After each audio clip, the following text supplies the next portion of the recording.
Hey, I'm Joey. And I'm Dana. Welcome to Car Chats. Today's episode is for all our LGBTQ allies and allies in the making. Shout out to you and thank you for being dedicated to the journey of allyship. A few months ago, we put out a video called How to Be a Good Ally, and since then, we've been reflecting on some common pitfalls for allies, and we're going to be talking about those today. So let's get into allyship boo-boos. First and foremost, we want to make it very clear that this is not intended as a takedown episode. We want to highlight some areas where it's easy to make mistakes to help y'all become better allies. If you're an aspiring LGBTQ ally, then this episode's for you. So let's get into it. An area where allies often run into trouble is tokenizing LGBTQ people. Tokenism is commonly understood as picking out one person from a minority group and having them speak for or represent that entire group. This allyship mistake often stems from a good intention, which is to listen to and learn from LGBTQ people. But tokenism places undue pressure, expectations, and work on someone whose identity already presents them with inherent challenges in our world. While it is, of course, so important to listen to the stories of LGBTQ people, we should never make it an expectation that they share with us or teach us. The exception would be if an LGBTQ person has chosen to make that education and advocacy their work, and they're being appropriately compensated for it. Let's also recognize that every LGBTQ person is different, so asking one to represent the whole group just doesn't make sense in the first place. Let's give an example of tokenism. It's Pride Month, and it's mentioned in a work meeting that the company wants to plan some sort of event to celebrate Pride. The leader then turns to the one known gay person in the group to give their input or to lead in the event planning. The intention here is not bad. In fact, it's good to want to hear from the perspective of an LGBTQ person. But this is tokenism because you're placing an undue and unasked for burden upon that person. It causes them to act as the voice of all LGBTQ people, even if they're not comfortable or even interested in planning an event for Pride. LGBTQ people should, of course, be involved in decision-makings and actions around LGBTQ-related things. But they should always be asked if they would like to be involved, not expected to be involved. And they should never be put on the spot. If you're going to ask an LGBTQ person if they're interested in participating, it should be a private conversation. And it should always be made clear that there's 100% availability to opt out.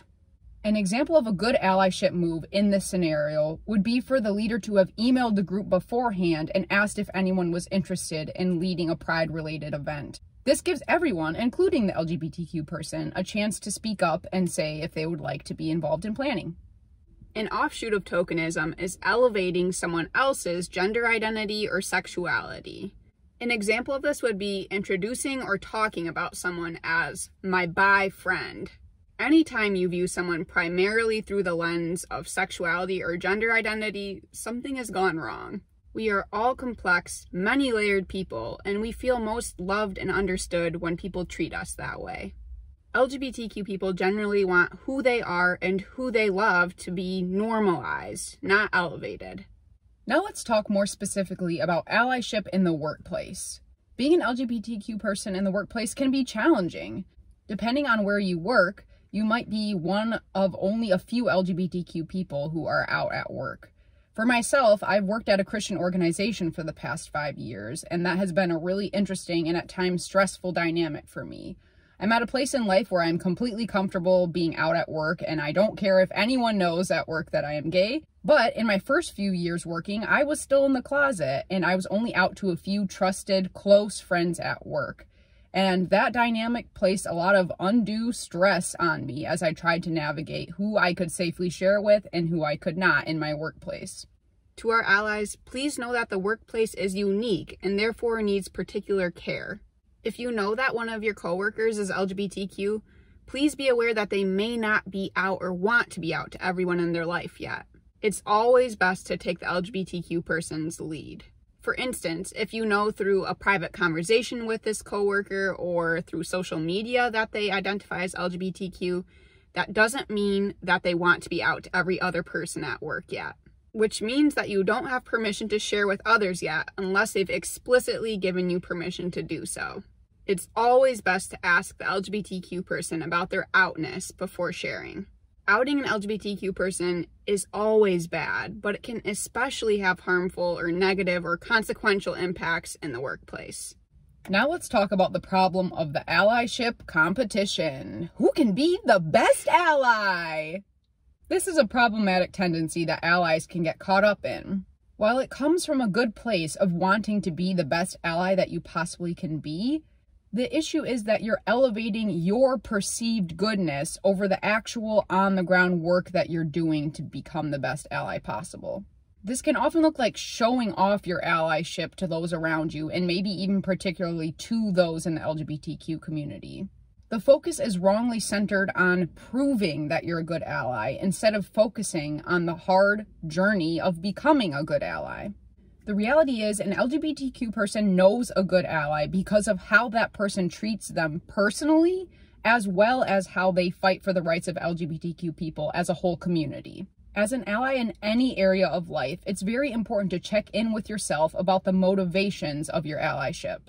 Am I doing this so that other people will notice and see that I'm a good ally, or am I doing this just to be a good ally? Lastly, let's talk about a rule that we believe holds true for allies and for LGBTQ people. Never directly ask someone about their gender identity and/or sexual orientation. And don't pressure them in any way to share with you.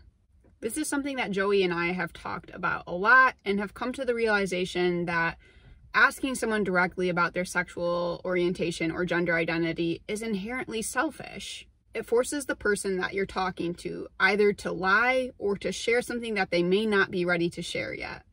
We're not saying that this question will automatically ruin someone's life, but we are saying that it's not worth the risk of the harm that it might cause.